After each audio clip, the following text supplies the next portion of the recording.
ताई, संतोष देशमुख प्रकरणामधला वाल्मिक कराड हाच master mind आहे असं सीआयडीने जे आरोपपत्र दाखल केलं आहे असं महत्वपूर्ण माहिती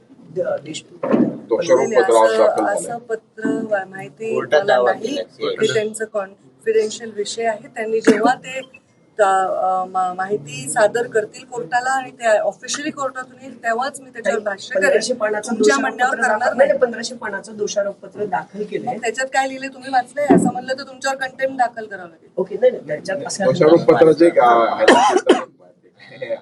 मला कशी माहित असेल? ती गृहमंत्रालयाच माहिती असेल. आता दुसरा विषय असा की बीडचा या निमित्ताने वेळोवेळी उल्लेख होतो आणि बीडची कुठेतरी बदनामी होते. आता मला तर वाटतं तो विषय मागे पडलाय. मग तुम्हाला टार्गेट दिलेलं आहे की हेच प्रश्न विचार. अजिबात तो विषय आता तुमच्या पुण्यात आहे मी. आता त्या महिलावर अत्याचार झाला बस स्थानकामध्ये, झाला नाही का? झाला ना. ते प्रश्न विचारा ना. मी पुण्यात आले. तुम्ही बीडचे कशाला प्रश्न विचारता? पुण्याचे पत्रकार आहेत तुम्ही. त्या मुलीवर अत्याचार झाला की नाही? असे अनेक घटना. काल नांदेडमध्ये तर चालत्या बाईकवर मागून वार करून मारलं, चाकूचा हल्ला करून. त्याचे सीसीटीव्ही फुटेज दाखवलेत मीडियाने. हे प्रकार सगळीकडे चाललेले आहेत. आणि संतोष देशमुखच्या हत्येविषयी तीव्र निषेध आणि त्याची वेगळी चौकशी करावी हे मी किती वेळा बोलू. मी झाल्याच्या घटनेपासून 12 डिसेंबरचं माझं भाषण काढा, ऑनलाईन आहे. त्याच्यामध्ये 90% मी त्याच्यावरच बोललेली आहे.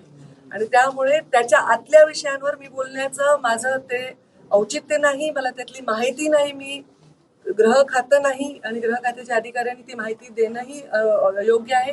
ते जे काही माहिती द्यायची ते कोर्टाला देतील. त्याच्यानंतर जे ठरेल त्याच्यावर जे योग्य आहे ती कारवाई व्हावी. आणि माझा गृहमंत्री देवेंद्र फडणवीसांवर संपूर्ण विश्वास आहे.